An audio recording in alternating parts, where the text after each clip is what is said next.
안녕하세요.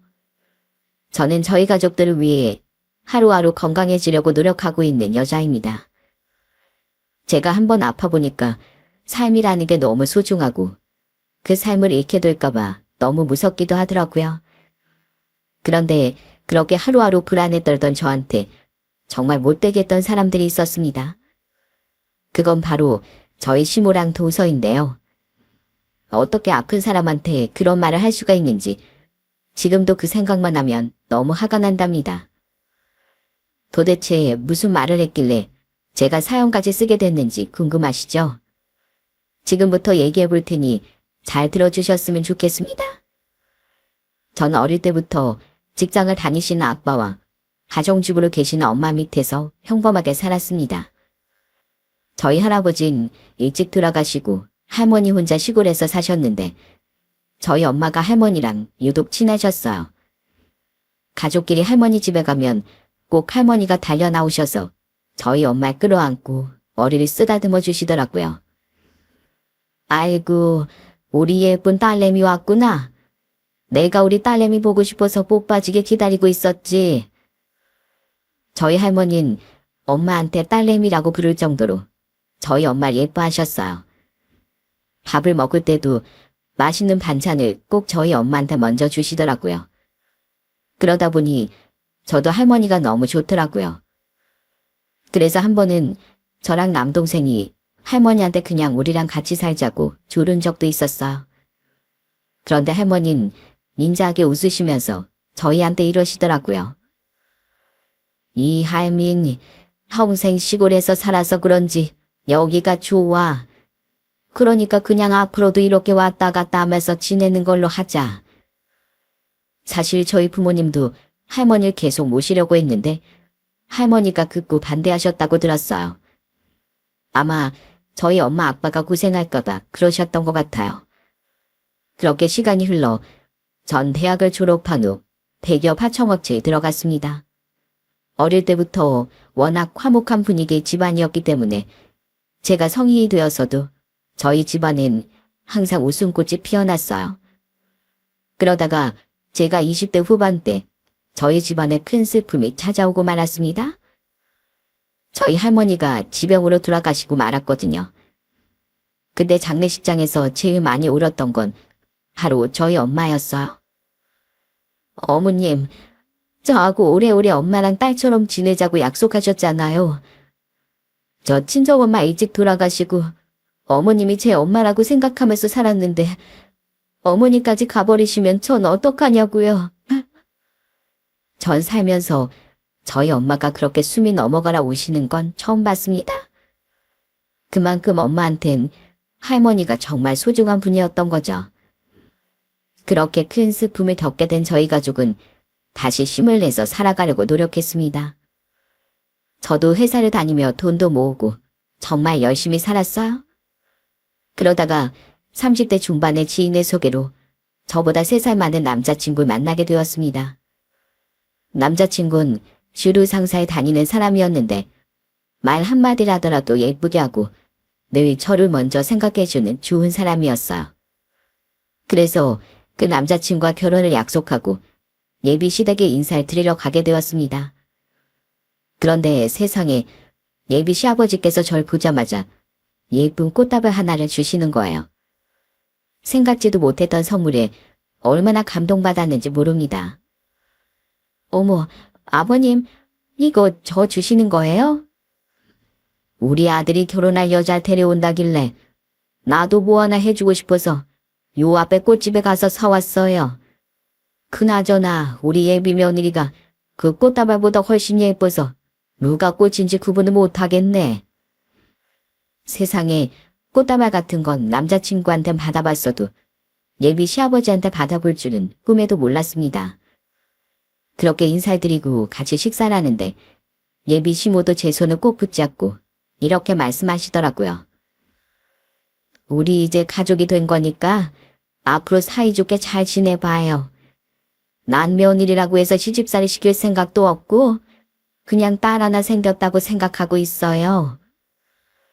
그렇게 두 분 다 절 너무 따뜻하게 맞이해 주시니까 저희 엄마가 돌아가신 할머니랑 잘 지내시던 그때가 떠올라 너무 좋더라고요.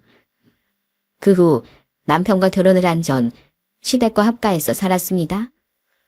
어차피 시댁이 경기도라 출퇴근하기에도 위치가 괜찮았고 시댁에 살면서 돈을 더 모아 분가하는 게 낫다고 생각했거든요.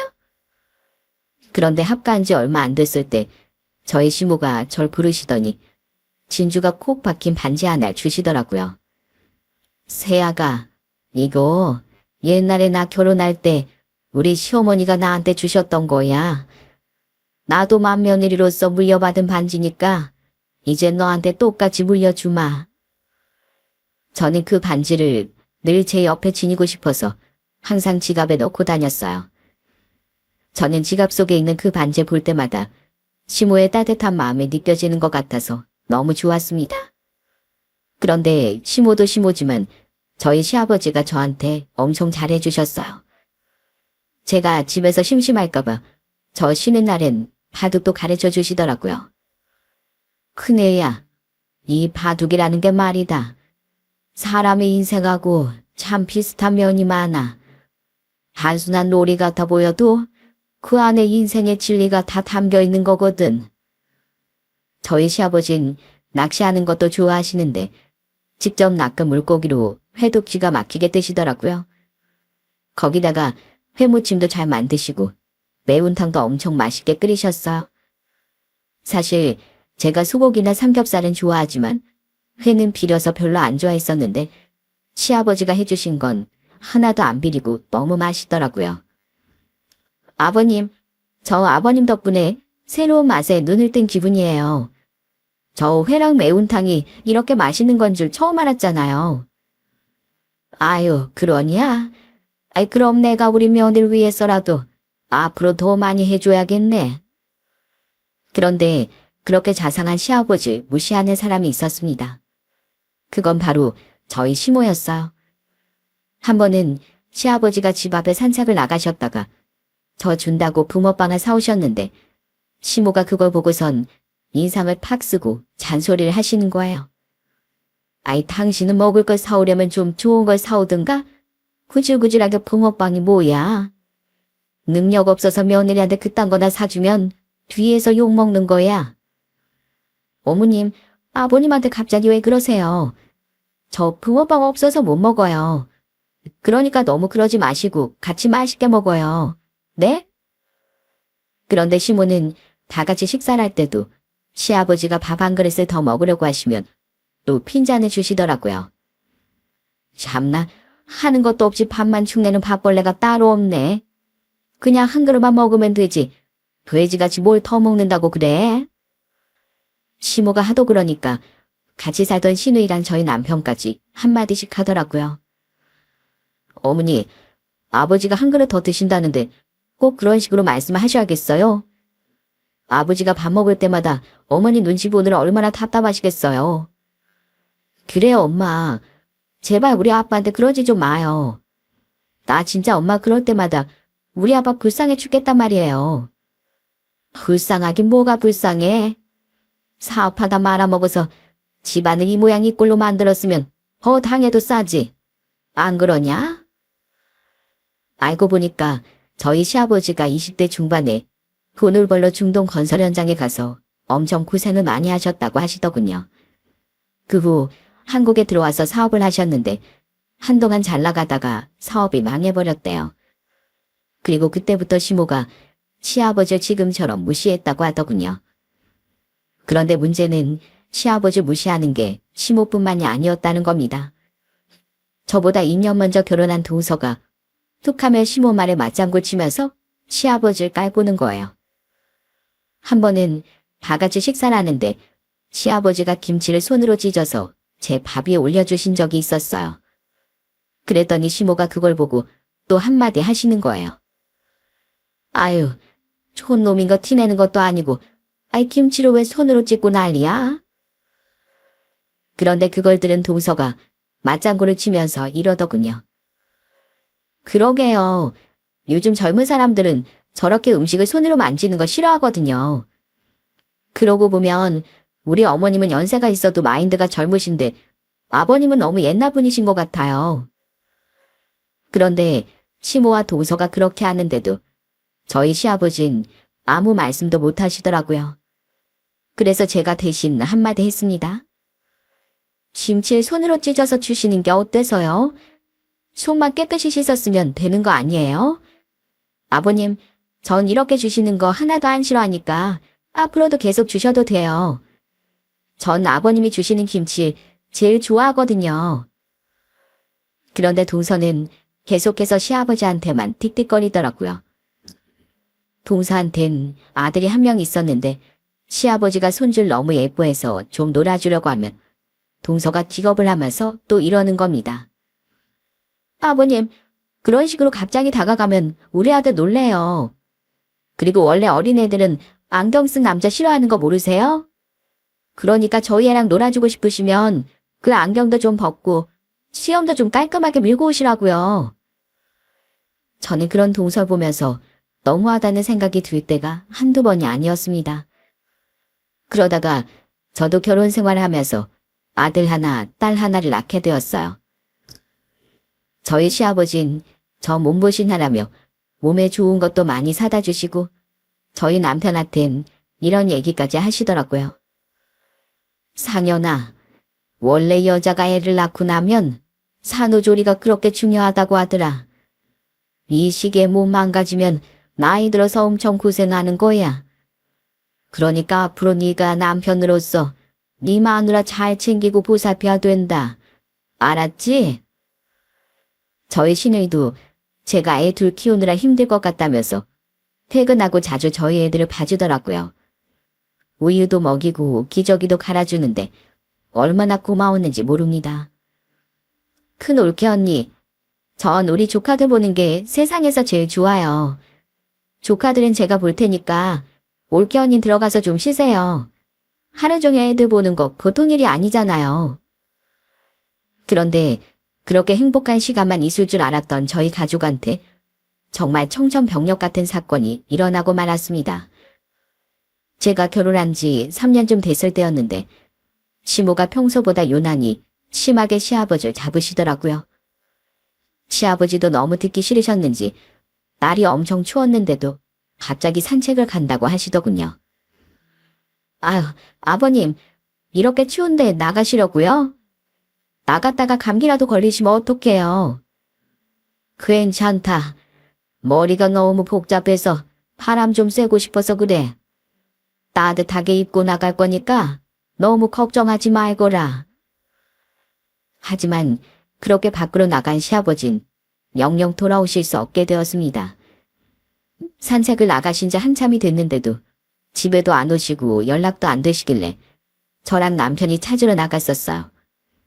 그러다가 거리에 웬 앰뷸런스가 와 있길래 무슨 일인가 했는데 세상에 저희 시아버지가 구급차에 실려 가시는 거예요.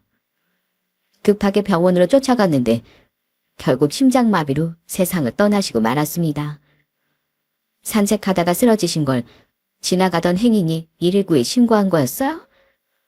그때 저희 가족들은 너무 충격을 받아서 얼마나 울었는지 몰라요.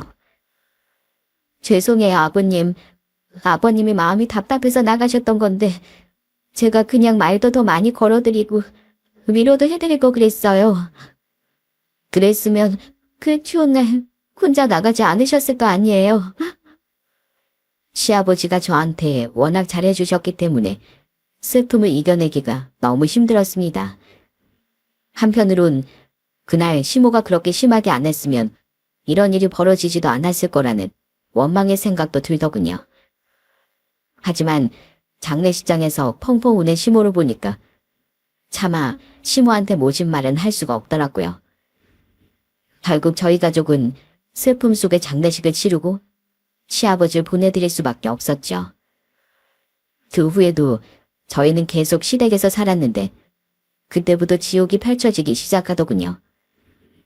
평소에 시부를 그렇게 들들 볶던 시모가 그 대상이 없어지니까 타겟을 저로 바꿨나 봐요. 그때부터 자꾸만 저한테 별것도 아닌 걸로 짜증을 내기 시작하는 거예요. 아유, 내 옷이 다 쪼그라들었잖아.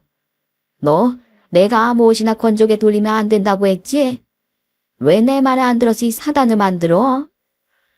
어머님, 그거 건조기 제가 돌린 게 아니라 어머님이 돌리신 거잖아요. 아까 어머님이 버튼 눌러서 돌리시는 거 제가 똑똑히 봤는데요. 내가 언제 돌렸다고 그래? 너 지금 네가 잘못해놓고 나한테 누명 씌우는 거니? 저는 진짜로 건조기를 건드린 적도 없고 시모가 돌린 걸 똑똑히 봤는데 제가 잘못한 것처럼 뒤집어 씌우시더라고요. 그러다가 한 번은 제가 세탁기를 돌렸는데 또 저한테 와서는 화를 내시는 겁니다. 예, 너 미쳤니? 내가 옷주머니에 돈 넣어놨는데 세탁기를 그냥 돌려버리면 어떡하니? 세탁기 돌리기 전에 주머니에 뭐 들어있는지 확인하고 돌려야 되는 건 기본 아니니? 내가 작은 돈도 아니고 5만 원권을 10장이나 넣어놨는데 그걸 그냥 돌려버리면 어떡하냐고? 놀라서 세탁기를 얼른 끄고 옷을 뒤져보니까 시모가 입었던 바지 주머니에 5만 원권 지폐 여러 장이 있더라고요. 하지만 조금 물에 젖었을 뿐 찢어진 것도 없고 멀쩡했어. 어머님, 다행히 돈은 멀쩡하네요. 근데 저한테만 뭐라고 하실 게 아니라 어머님이 옷을 빨래통에 넣기 전에 주머니에서 지폐를 빼셨으면 되는 거잖아요. 어머머, 얘 좀 봐. 너 때문에 내 돈 50만 원이 칼기각이 찢어질 뻔했는데 지금 또 내 탓하고 있는 거야? 너 그딴 식으로 할 거면 살림 때려쳐? 시애미가 한마디 하면 네 알겠습니다 하면 그만이지. 어디서 꼬박꼬박 말대꾸를 하고 있어? 시모는 진짜 사소한 거 하나까지 다 제가 잘못했다고 하시고 심지어는 제가 맞는 말만 해도 본인이 맞다고 우기기까지 하시더라고요. 한 번은 제가 계란 껍질을 일반 쓰레기에 버렸는데 시모가 그걸 다시 꺼내서 설거지통에 던지더니 저한테 소리를 치시는 거예요. 예, 넌 시집 오기 전에 친정에서 이런 것도 하나 안 배웠니? 계란 껍질은 음식 쓰레기인데 왜 냄새나게 일반 쓰레기 봉투에 버리고 난리야? 결혼한 애가 이런 기본적인 것도 하나도 모르면 어떡하니? 네? 계란 껍질이 일반 쓰레기지 왜 음식 쓰레기예요, 어머님? 제가 저번에 인터넷에서 다 확인했는데 계란 껍질은 석회질이 포함되어 있고 사료로도 쓸 수가 없어서 일반 쓰레기가 맞대요. 참나, 이 인터넷에 나오면 다 맞는 말인 줄 알아? 이 인터넷에서 떠드는 놈들보다 내 말이 100배 더 정확해. 너 우리 집에서 내가 법인 거 몰라? 내가 하라면 것이지 왜 이렇게 말이 많어? 저는 너무 억울한 마음에 인터넷에서 검색한 내용을 직접 시모한테 보여줬어요. 그런데도 시모는 계속 본인 말만 맞다고 우기시더군요. 그러면서 저보고 살림도 하나도 할 줄 모르는 바보라고 하시는 거예요. 저는 너무 속상하기도 하고 계속 이렇게 사는 게 싫기도 해서 시모랑 좋게 좋게 화해를 해봐야겠다고 생각했습니다. 그래서 하루는 제가 백화점에 가서 시모 선물로 신발을 산 적이 있었어요. 신발장에서 미리 시모 신발 사이즈도 확인하고 235로 사갔었는데 시모가 그 신발을 보자마자 또 저한테 화를 내는 거예요. 참나, 신발을 사올 거면 제대로나 사올 것이지 왜 내 사이즈도 아닌 걸 사오고 난리야? 내 신발 사이즈 235가 아니라 240이거든? 네? 신발장에 있는 어머님 신발도 전부 다 235던데요. 평소에도 그 사이즈로 신으시는 거 아니었어요? 그건 다 크게 나온 신발들이야. 뭘 잘 알지도 못하면서 따박따박 대들고 있어? 그리고 나 이 브랜드 신발 안 신거든? 나 이거 필요 없으니까 다시 가져가서 환불하든지 말든지 네 마음대로 해라. 시모는 그렇게 말하고서는 저한테 신발을 던져버리더군요. 그날 저는 시모와 관계가 좋아지는 건 불가능하겠구나 하는 생각이 들었습니다. 그래서 계속 이렇게 살 수는 없다는 생각에 남편한테 다 얘기를 하고 분가를 하자고 했어요. 그랬더니 남편이 시모한테 크게 화를 내더군요. 어머니, 그동안 저 없을 때 이 사람한테 그렇게 심하게 하셨다면서요? 이런 식으로 하시면 저 어머니랑 못 살아요. 이제부터 저희 나갈 거니까 그런 줄 아세요? 결국 전 시아버지가 돌아가신 지 1년 만에 분가를 하게 되었습니다. 그 2년간의 시간이 저한텐 정말 지옥이나 마찬가지였어요. 하지만 분가를 했다고 해서 스트레스가 아예 없어진 건 아니었습니다. 저희가 분가했더니 시모가 삐져가지고선 저한테 전화해서 이러시는 거예요.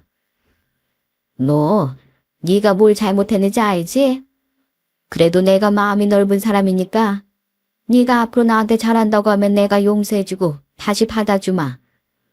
앞으로 매일 꼬박꼬박 나한테 안부 전화하고 주말에도 나 먹을 반찬 좀 와서 해놓거라.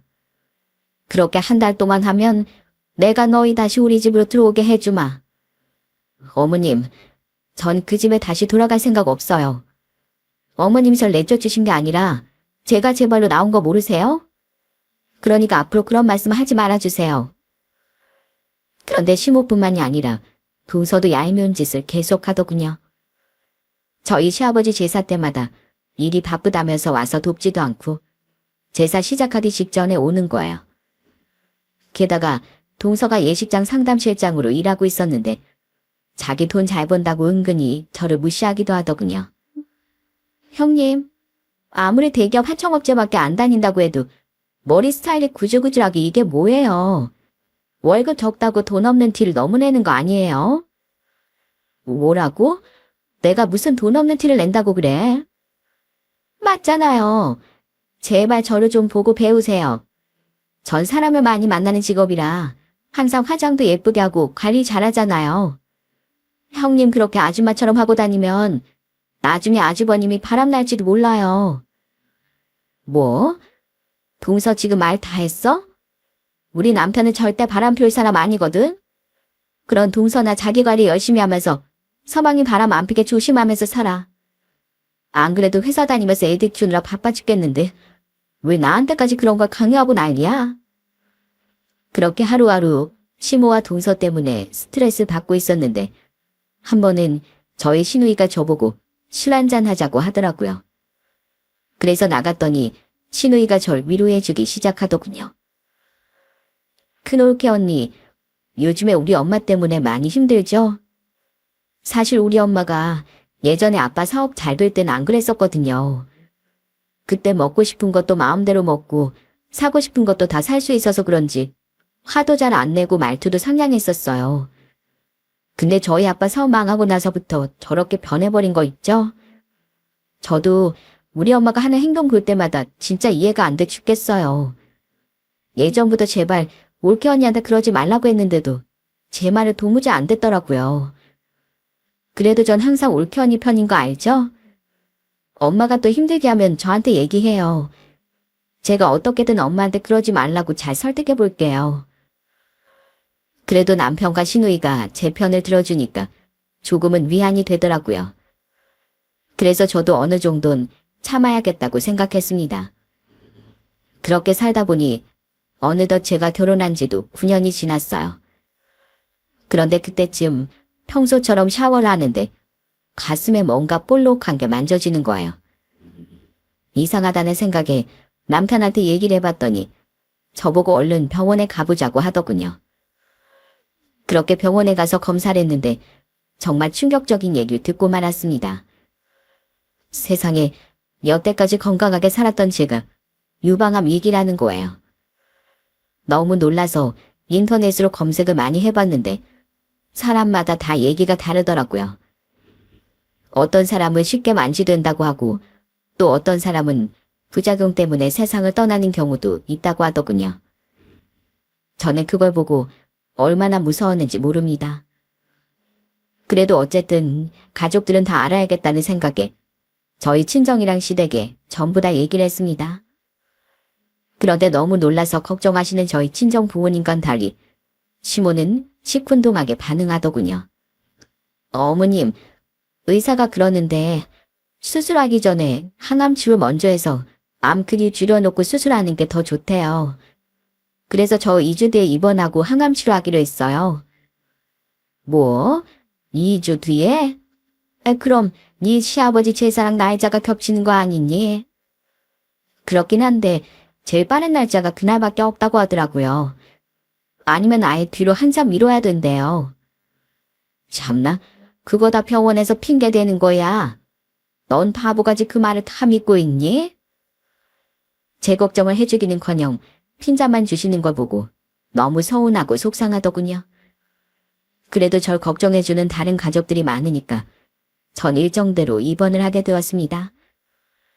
그런데 막상 입원한 당일날 시모가 저한테 전화를 해서는 말도 안 되는 소리를 하시는 거예요. 예, 너 진짜로 오늘 입원할 거 아니지? 내일 네 시아버지 제사잖아. 네? 저 벌써 입원해서 병원인데요. 제가 오늘 입원해서 항암 치료한다고 미리 말씀드렸잖아요. 뭐라고? 아니, 시아버지 제사 코앞에 두고 병원에 입원하는 며느리가 어디 있어? 너 당장 그 병원에서 나와라. 내일 제사나 치르고 다시 입원하라고. 어머님, 제가 병원에 무슨 놀러 온 줄 아세요? 저 유방암이라고요, 유방암. 사람이 아파서 입원한다는데 진짜 너무하시는 거 아니에요? 저도 아버님 제사 전날에 입원하는 거 아버님한테 죄송하단 말이에요. 그런데 오늘이 아니면 뒤로 확 밀린다는데 어떡해요, 그럼? 확 밀리든 말든 그건 내 알 바 아니고 좋은 말로 할 때 당장 병원에서 나와. 이게 어디서 아프다는 핑계로 지 시아버지 제사 건너뛰려고 해? 제가 건너뛰고 싶어서 건너뛰는 거 아니라니까요? 제발 이러지 좀 마세요. 저 없다고 제사 못하는 거 아니잖아요. 세상에, 며느리가 암에 걸려서 입원을 한다는데 제사 때문에 당장 병원에서 나오라는 시모가 어디 있나요? 시모랑 한참 말다툼을 하다가 전화를 끊었는데 너무 어이가 없고 황당해서 한동안 혼자 씩씩거렸어요. 그런데 조금 있으니까 이번엔 동서까지 전화와서 저한테 이러는 거예요. 형님, 저 이번에도 일이 너무 바빠서요. 내일 아버님 제사 못 가니까 저 대신 형님이 좀 고생해 주세요. 대신 제가 수고비로 5만 원 보내드릴게요. 뭐? 동서, 내가 동서한테도 나 입원한다고 얘기했잖아. 여태까지 바쁘다는 핑계로 맨날 늦게 왔으니까 올해만큼은 동서가 해도 되는 거 아니야? 네? 그런 게 어딨어요. 저 진짜 바빠서 못 간단 말이에요. 그리고 형님, 솔직히 너무 엄살이 심하신 거 아니에요? 유방암 그거 별것도 아닌데 이번 날짜 좀 미루면 되잖아요. 형님 지금 제사하기 싫어서 일부러 오늘 입원하신 거죠? 참, 동서까지 진짜 왜 그래? 다들 애가 아프다는 거 장난으로 아는 거야? 나 암 환자야, 암 환자. 제발 나한테 이러지 좀 말라고. 저는 그렇게 전화를 끊고선 머리가 너무 아파서 한동안 머리를 부여잡고 있었어요. 그런데 시모는 저한테 문자까지 해서는 막말을 하더라고요. 너 내일 안 오면 가만 안 둘 줄 알아. 네 시아버지가 너를 얼마나 아꼈는데 네가 감히 제사날 안 올 수가 있어? 너 내일 안 오면 사람도 아니야. 아주 짐승이나 마찬가지라고. 게다가 동서까지도 문자로 절 아주 들들 볶기 시작하더군요. 형님, 그렇게 안 봤는데 되게 엄살이 심하시네요. 형님이 못 간다고 하니까 어머님이 저라도 내일 꼭 오라고 하시잖아요. 형님 때문에 귀찮게 이게 뭐예요? 제발 유난 좀 작작 떠세요. 저는 너무 화가 나서 그냥 휴대폰을 아예 옆으로 치워버리고 문자들을 다 무시했어요. 그리고 다음 날이 되어 난생 처음 항암 치료를 하게 되었습니다. 그런데 막상 몸에 약이 들어가니 머리가 너무 무겁고 몸에 오한이 들어서 힘들더라고요. 남편이 옆에서 절 지켜주면서 많이 응원해줬어요. 여보, 오늘 우리 아버지 재산 내가 가서 알아서 할 테니까 걱정하지 마. 당신은 그냥 당신 몸 생각만 해. 지금은 당신이 몸 건강해지는 게 제일 우선이야. 결국 저는 병원에서 항암 치료 갔느라 시아버지 제사를 가지 못했어요. 그리고 이번 3일차 때 아침에 일어났는데 아주 문자 폭탄이 와 있더라고요. 그래서 휴대폰을 열어 문자를 읽어봤는데 세상에 시모가 저한테 아주 저주를 퍼부어 놨더라고요. 네가 감히 유방암 핑계를 대고 네 시아버지 제사에 안 와? 너 그딴 식으로 아프다는 핑계 댈 거면 내가 너 평생 병 안 낫게 해달라고 매일매일 기도할 거야. 오랫동안 고통 속에 살라고 저주할 거라고. 저는 그 문자를 보고 너무 화가 나고 충격을 받아 손이 덜덜 떨리더군요. 제가 병에 걸린 게 제 잘못도 아닌데 왜 이렇게까지 하는 건지 이해할 수가 없었어요. 그런데 그날 저희 친정엄마가 병문 안으로 오셨는데 그때 또 제 휴대폰이 요란하게 울리는 거예요. 그냥 무시하려다가 휴대폰을 봤는데 또 시모가 저주의 문자를 보냈더군요. 그런데 저도 모르게 그걸 보고 한숨을 쉬고 인상을 찌푸렸더니 저희 엄마가 이러시더라고요. 형애야, 뭔데 그래? 뭐길래 휴대폰을 보자마자 표정이 그렇게 안 좋은 거야? 아, 별거 아니에요. 그냥 신경 쓰지 마세요. 별거 아니긴. 아까부터 네 휴대폰에 계속 뭐가 오는 것 같던데. 네가 무시하고 계속 확인도 안 하다가 방금 전에 휴대폰도 보고 인상까지 찌푸렸잖아. 도대체 뭐길래 아픈 애가 한숨을 푹푹 쉬고 있는 거냐고? 엄만 그렇게 말씀하시더니 제 휴대폰을 뺏어가서 보려고 하시더군요. 전 엄마가 그 문자를 보고 충격받으실까봐 손을 뻗어 휴대폰을 다시 뺏으려고 했어요. 엄마, 제 휴대폰 주세요. 그거 보지 말고 그냥 저 주시라고요. 하지만 엄만 끝끝내 휴대폰을 뺏어가서 문자를 보고 말았습니다. 그리고선 큰 충격을 받으셨는지 얼굴이 새빨개져선 불같이 화를 내시더라고요. 경애 너, 여태까지 네 시어머니한테 이딴 취급 당하면서 살았던 거야? 진짜 그랬던 거냐고. 아휴, 너 이럴 거면 그냥 허서망이랑 이혼해라. 내가 귀하게 키운 딸내미가 시댁에서 이런 취급받는 거 나 도저히 못 참겠다. 그러니까 이딴 여자한테 시어머니 대접해줄 생각하지 말고 그냥 이혼하라고. 엄마가 이혼하라고 고래고래 소리 지르시는데 차마 그 말에 반박을 못하겠더라고요. 사실 저도 시모가 저한테 저주의 문자를 보냈을 때 이걸 해결하려면 이혼밖에 방법이 없다고 생각하긴 했거든요. 그래서 저는 큰맘 먹고 특단의 조치를 취하기로 했습니다. 남편이 출근한 사이에 남동생한테 부탁해서 이혼 서류를 출력하고 시모가 준 진주 반지랑 같이 담아서 퀵으로 시댁에 보내버렸어요. 그리고 거기엔 제가 남편과 왜 이혼을 결심했는지에 대한 이유도 하나하나 다 써놨습니다. 첫째, 시댁과 합가해서 사는 동안 시어머니라는 사람이 며느리 나를 못살게 굴고 누명 씌우고 사사건건 소리 지르며 하는 거. 둘째, 동설한 인간이 형님이 날 무시하고 깔보고 집안 행사를 전부 다 떠넘긴 거. 셋째, 암에 걸린 며느리 위로해주긴커녕 평생 병으로 고생하라고 저주한 거. 넷째, 이 와중에도 뭘 잘못했는지 모르고 사과 한마디 안 한 거. 그러므로 나 김경애는 남편 허상현과 도저히 살 수 없어 이혼하겠습니다. 그런데 제가 그 퀵을 시댁에 보내니까 시모가 저희 남편한테 연락을 했나 봐요. 남편이 깜짝 놀라선 저한테 전화해서 이러더라고요. 여보, 갑자기 우리 집에 이혼서류 보낸 거 뭐야? 진짜로 나랑 이혼하겠다고? 당신 지금 장난치는 거지? 장난은 무슨. 당신도 여태까지 어머님이랑 동서가 나한테 어떻게 했는지 알잖아. 그런데 심지어 시어머니라는 사람이 며느리한테 평생 병으로 고생하라고 저주까지 하는데 내가 어떻게 당신이랑 계속 살 수 있겠어? 뭐? 우리 어머니가 저주를 했더니 그게 도대체 무슨 말이야? 저는 아무것도 모르는 남편한테 시모가 저한테 보냈던 문자들을 전부 다 똑같이 보내줬어? 그랬더니 남편이 너무 놀라서 회사에 반찬을 쓰고 병원에 달려오더군요. 여보, 진짜로 우리 어머니가 당신한테 이런 문자를 보냈단 말이야? 아니, 어떻게 아픈 며느리한테 이럴 수가 있어? 그걸 나한테 물어보면 어떡해? 나 안 그래도 항암치료 받느라 힘들고 무서워 죽겠는데 어머님이 그런 식으로 문자 보내서 얼마나 충격받았는 줄 알아?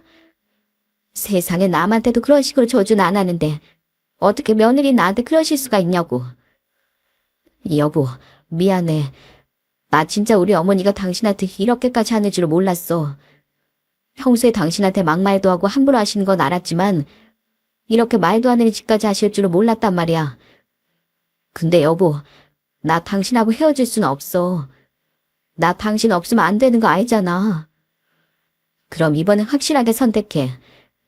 이대로 나랑 이혼할 건지 아니면 당신이 어머님이랑 동서 확실하게 단속할 건지 선택하라고. 만약에 당신이 이번이 해결 못하면 난 무조건 당신이랑 이혼할 거야. 그러니까 알아서 잘 선택하길 바래. 알았어? 알았어, 여보. 내가 우리 어머니한테 확실하게 얘기하고 올게. 다신 당신한테 그렇게 못하도록 할 테니까 제발 나랑 이혼만큼은 하지 말아주라. 어? 남편은 눈물까지 흘리며 저한테 미안하다고 사과를 하더니 결국 담탄을 싣고 오겠다고 나가더군요. 저는 병원에 있느라 시댁에서 무슨 일이 벌어지는지 몰랐는데 그날 신우이가 저한테 전화해서 자세히 말을 해줬어요. 신우이한테 듣기론 저희 남편이 시댁에 시동생과 동서까지 다 불러서 아주 뒤집어 엎었다고 하더군요. 어머니, 어떻게 사람이 그러실 수가 있어요? 저희 와이프가 암에 걸려서 항암 치료 때문에 입원한다는데 어떻게 제사 한번 안 왔다고 그런 말도 안 되는 저주를 퍼부을 수가 있냐고요? 어머니 원래 그런 사람이었어요? 원래 그렇게 인정머리도 없고 다른 사람한테 못된 말만 하시는 분이었냐고요? 참나, 내 애가 뭘 그렇게 잘못했다고 그래? 솔직히 유방암 그거 별것도 아닌데 네 아버지 제삿날이랑 겹치게 이번 날짜 잡은 게 잘못이지. 이번 몇 주 늦게 한다고 큰일 나는 것도 아닌데 며느리라는 애가 게을러 터져가지고 수 쓴 거잖아. 몇 주 늦게 입원하면 큰일 나는지 안 나는지 어머니가 그걸 어떻게 알아요? 자꾸 유방암이 별거 아니라고 말씀하시는데 유방암으로 세상 떠나는 사람들도 은근히 많거든요. 그리고 저는요, 착하디 착한 저희 와이프가 이 젊은 나이에 암에 걸렸다고 해서 진짜 가슴이 무너지는 줄 알았어요. 근데 어머닌 암에 걸린 사람한테 어떻게 그런 말씀을 하세요? 유방암이 무슨 감기 정도로 가벼운 병인 줄 아시는 거예요? 솔직히 말해서 감기만큼은 아니지만 그렇다고 그렇게 유난 떨 정도도 아니지. 게다가 말기도 아니고 이긴데 왜 너까지 네 마누라만 감싸고 난리야? 그래도 네 마누라 멀쩡히 살아있지만 네 아버지님이 돌아가신 분이야.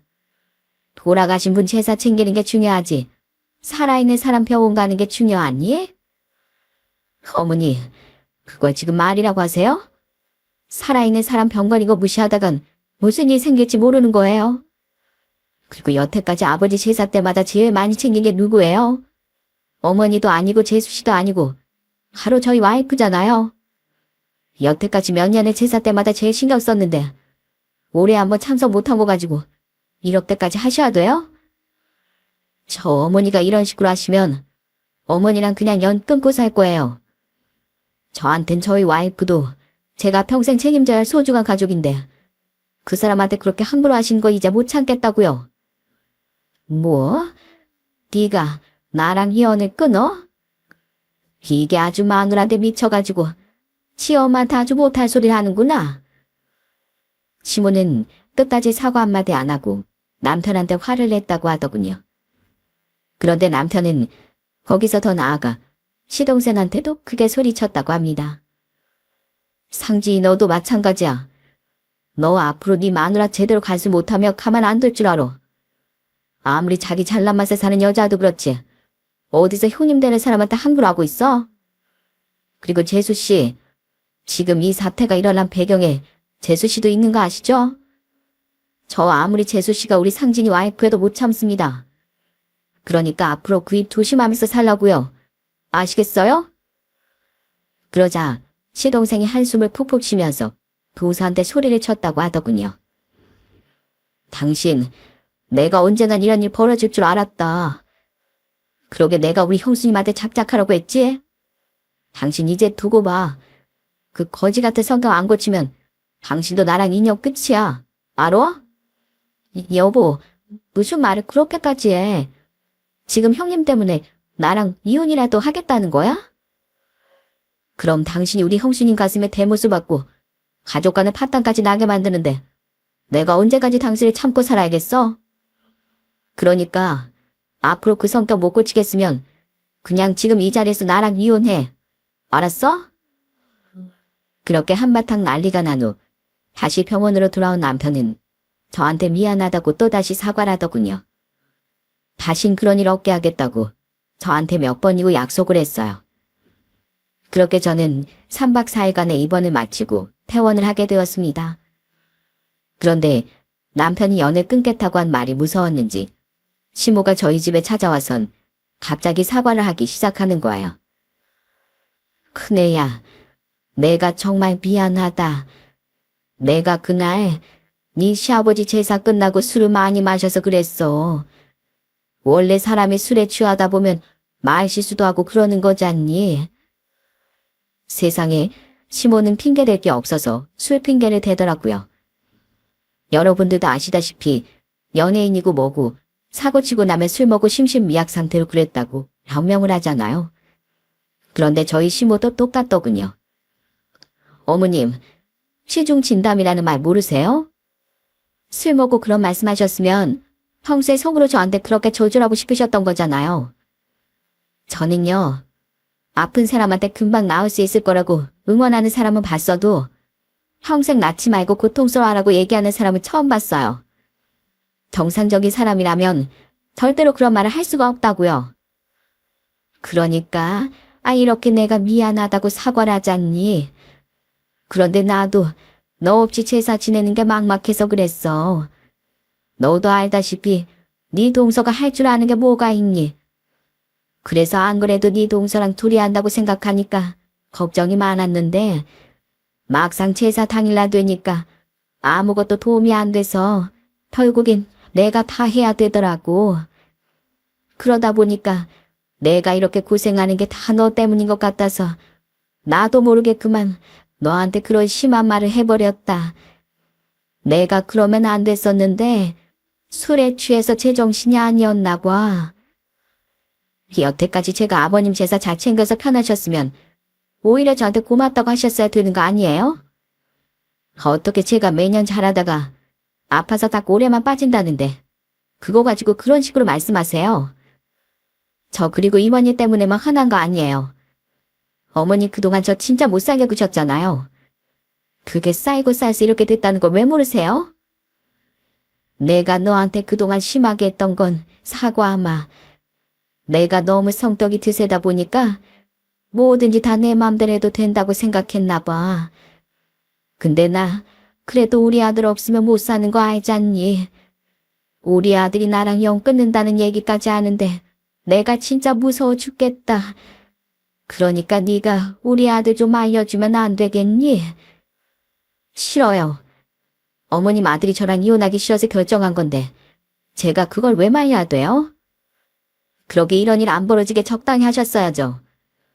그리고 저 지금 컨디션 안 좋으니까 이제 그만 집에 돌아가 주실래요? 아픈 사람 붙잡고 이러지 마시고 그냥 돌아가시라고요. 그런데도 계속 시모가 저한테 매달리니까 이번엔 저희 아들까지 나와서 시모한테 이러더라고요. 할머니 미워요. 여태까지 우리 엄마 힘들게 했으면서 왜 우리 엄마 보고 또 참으라고 해요? 저도 할머니 보기 싫으니까 그냥 가세요. 저 할머니 같은 사람 싫단 말이에요. 그러자 시모가 크게 충격을 받았는지 입을 떡 벌리시더군요. 그러더니 더 얘기해봤자 안 통할 거라고 생각했는지 그냥 돌아가셨어요. 그런데 며칠 후에는 동서까지 찾아와 저한테 빌더군요.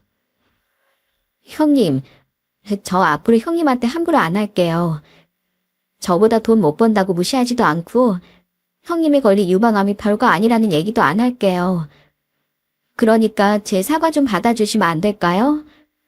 저 우리 그이가 자꾸 이혼한다고 해서 너무 무섭단 말이에요. 동서, 난 동서 사과 받아주고 싶지 않아. 동서가 지금은 서방님이랑 이혼하기 싫어서 나한테 잘못했다고 비나 본데 시간 조금만 지나면 또 원래대로 돌아올 거 뻔하잖아. 그러니까 서방님한테 이혼당하든 말든 그건 동서가 알아서 해. 알았어? 결국 전 저한테 용서를 비는 시모와 동서 둘 다 용서해주지 않았습니다. 나중에 신우한테 들어보니까 시모가 제삿날 술을 진짜로 많이 먹긴 했다고 하더라고요. 하지만 아무리 술을 많이 먹었어도 그렇지 병에 걸려서 고통받고 불안해하는 며느리한테 어떻게 그런 말을 할 수가 있나요? 지금도 자려고 누우면 그때 시모가 저한테 보냈던 문자가 생각나 소름이 다 끼치는데 그게 제 머릿속에서 지워지기 전까진 용서하기 힘들 것 같네요. 그 후 저는 시모랑 동서를 계속 안 보고 살고 있어요. 중간중간에 저한테 연락이 오는데 연락도 받지 않고 예전엔 한 번도 그런 적 없던 시모가 자꾸 반찬 같은 걸 해서 보내기도 하는데 그것도 그냥 돌려보내고 있습니다. 그냥 지금 이 상황을 모면하고 싶어서 억지로 연기하는 걸로밖에 안 보였거든요. 그래도 전 진심으로 절 걱정해주는 가족들이 있어서 정말 잘 지내고 있습니다. 항암 치료 6차까지 한 후 수술도 했는데 수술 후에는 남편이 집안일도 다 하고 저희 친정엄마가 저희 집에 와서 저를 많이 보살펴 주신답니다. 경애야, 아직도 수술 부위가 많이 아프니? 엄만 네가 아프지 않고 편하게 있었으면 좋겠는데 수술하고 이렇게 움직이는 것도 힘들어하는 걸 보니까 마음이 참 아프구나. 엄마, 나 괜찮아요. 팔을 움직일 때마다 수술 부위가 욱신거리긴 한데 그래도 못 참을 정도는 아니에요. 그리고 나 수술했다고 우리 그이랑 가족들 전부 다 날 궁저 대접해주고 있잖아요. 하도 손 하나 까딱 못하게 하니까 어쩔 땐 너무 심심할 때도 있다니까요. 아유, 심심하면 주말에 허서방 쉴 때 우리 집으로 놀러와. 의사 말이 수술 후에 가볍게 운동하는 게 좋다고 하니까 다 같이 집 앞에 산책이나 좀 하러 가자. 전 그렇게 주말마다 저희 친정 식구들을 만나서 산책도 하고 도란도란 얘기도 나누며 잘 지냈습니다. 신우이랑도 가끔씩 만나서 밥을 먹는데 얼마 전엔 신우이가 회사에서 승진을 했다고 하더라고요. 아가씨, 이번에 승진한 거 진짜 축하해요.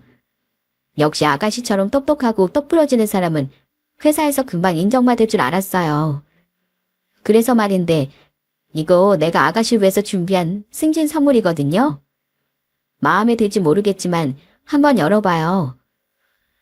우와, 이거 가방이네요. 근데 올케 언니, 이거 너무 비싼 거 아니에요? 저 그냥 이렇게 밥 사주시는 것만으로도 감사하니까 이 가방은 그냥 올케 언니 쓰세요. 아니에요. 내가 아가씨한테 고마운 점이 많아서 겸사겸사 선물로 주는 거니까 그냥 받아줘요. 예전에 우리 애들 어릴 때 아가씨가 우리 애들도 많이 봐줬잖아요. 그리고 어머님이랑 갈등했을 때도 아가씨가 제 편 들어줘서 얼마나 고마웠는데요. 그러니까 승진 기념으로 잘 들고 다녀요. 알았죠? 그렇게 시모랑 동서와 연락을 끊은 지도 벌써 2년이 지났네요. 전 아직도 그들을 용서하지 못했어요.